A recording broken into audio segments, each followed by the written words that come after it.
Welcome back, everybody. Today, I'm going to talk to you about brand clarity and how you're doing it even without realizing and how it's going to help your business. It's something I've been discussing a lot recently with my clients. So this is something which will probably affect you too. It's not just about email. It's not just about website. It's about everything you do. So let's get straight into it. The nice thing about B2B is that we get a lot more interaction with our clients. The harsh thing about B2B is we get a lot more interaction with our clients, and the brand puzzle is a lot more than just your website, your social profile, or if you're using AI, your keyword prompts. It's absolutely everything your business does. Okay, and your business brand personality is not the same as your own, although often they do overlap in the line if you have a small business. Now, here's a fun fact for you. B2B emails outperform B2C in click-through rates, almost double. But this only works, this is the caveat, if people remember and trust you. And the other key thing to remember is that when people think about you, your brand, your values, what have you, they almost never think about your emails, even though that is one of the most measurable channels we've got. They expect it when they're texting you. They expect it when they hear from you on the phone. They expect it when they get an invoice from you. They expect it on your website, of course. Any of your socials, they should have the same brand voice. And also, for example, any chatbots you might use, anything you output or produce that has your logo on it needs to have the same voice. At the end of the day, we're not looking at running a schizophrenic business. So this goes back to what is your brand clarity? What does it stand for? Its values, it's your voice, it's your visual cues that does count. Even if you're using words, it can be your words are squished together, they're spread out, the use of white space, the way you use exclamation marks.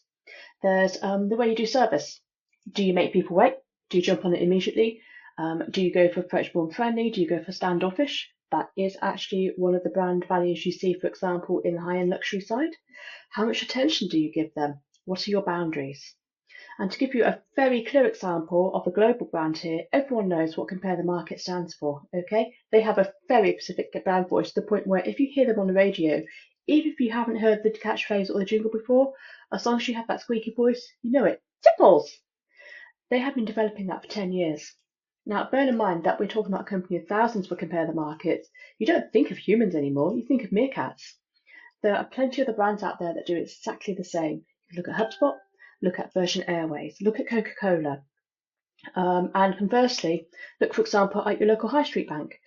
Actually, finance is a fantastic way of studying brands if you're ever stuck, because what they offer is exactly the same package. There might be some variations, for example, in the percentage point rates and in the way they do loans, but most businesses in the financial industry, be it insurance, be it banking, be it any other product, they're competing on exactly the same market as everyone else. They differentiate themselves by the brand voice, tone, and language, and of course, the service. So that's what you've got to bear in mind. This is how you stand out and be memorable, by being yourself and really emphasizing that in your business. Right, so fun fact, email marketing yields an average ROI of £35 for every £1 spent. That has not actually changed that much. It's juggled about during the years since I've been an email marketer. However, it's not just one channel anymore. If you're dealing with the written word for any of your marketing, you're no longer just thinking about email. This can be chat, SMS, WhatsApp, and push notifications. And one thing I'll always say now, especially in B2B, especially if you're in a very crowded niche, be that for scammers, be that for flat level stuff, be that for global talent, you can't afford to be boring because you will be forgotten.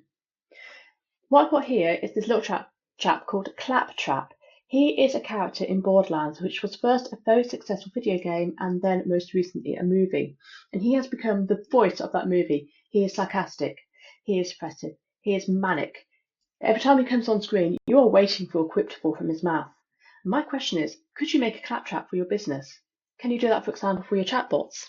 Could you do it in a way that people open up the email? What can you do to push the envelope? And there are plenty of other examples of here where the voice and brand tone of the sidekick becomes the whole point of that movie, that story, that message. And remember, you are telling a story.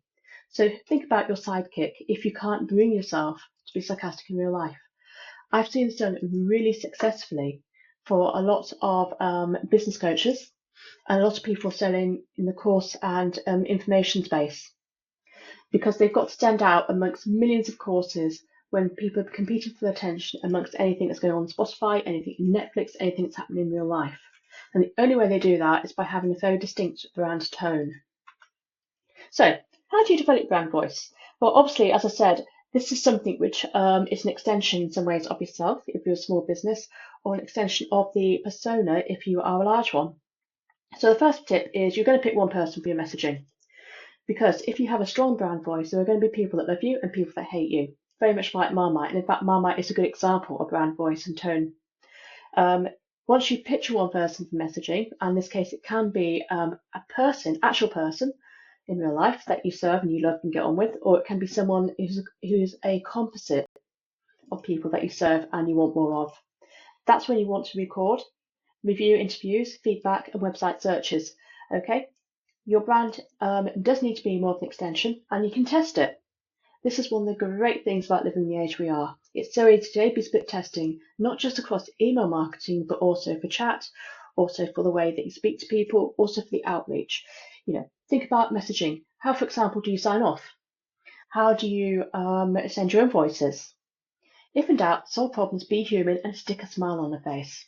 And as you can see here, one of my favourite quotes in the corner: consistency in branding is like wearing matching socks. It shows you've got your act together. Now, what I will say is that I'm a big fan of the Odd Sock Company, but oddly enough, that is also consistent in that you wear odd socks, and even though that the colours might clash, the striping or the spottiness is consistent. So, as I said, we need to work now on what your brand tone looks like, and once you've got that, you've got to make sure that that is replicated across your team and also in the way that you do things like that. Oops. Finally, be the person, not the answer phone. This is where team training and team interaction is so important, especially if you work on the global level or you've got people scattered across the world. I personally help and look after 2 sales teams at this stage, and one of the things that grow over each week is the way we answer calls, the way that we respond to people, making sure that it's not just triggered emails, but in every interaction we have. So think approachable brand specific messaging. So have, for example, a very quick list of do's and don'ts. And when it comes to brand voice, less in some ways is more, because you want people to be able to respond naturally without tripping up. So for example, this sounds really obvious, but you might, for example, say no swearing.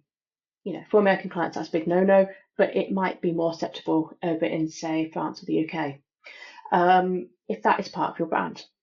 Alternatively, you can say use some sarcasm. Swerve these keywords, make sure you end on a high note. The conversation guideline should be something almost like a menu. You should be able to open up, stick it on the wall, and just go with it. And remember, we're always speaking to just one person who is your ideal customer. Okay? Don't worry about the rest. In fact, your brand voice should put them off. If you're after high-end, high-luxury people, for example, let's say you're selling Rolls-Royce, the way you speak to them is going to be very different to someone if you're selling a Toyota or a Mazda. What they're going in for, their brand values, their tone, their voice is going to be completely different. The one thing you don't want to be is this old, obsolete answer phone, which you're seeing right here on my presentation, okay? Because that will just be thrown away. And if in doubt, as I said, test, test, test. If you've got a good number of visitors coming to your website, if you're speaking to a good number of people a day, you can gather those results really quickly and measure the success of them. And then just tweak as you go. It should be quite easy. It's something you can develop in an afternoon, test in a week, and then have for a lifetime. That's it for now. I hope you found this really, really useful today. That's my 9 minutes. That's your coffee break. Go away, have fun, and let me know how it goes. If you want anything more, please sign up to my email. The link is on the bottom here. You get regular weekly tips and tricks from me. And of course, you can contact me through my website. Take care. Until next time.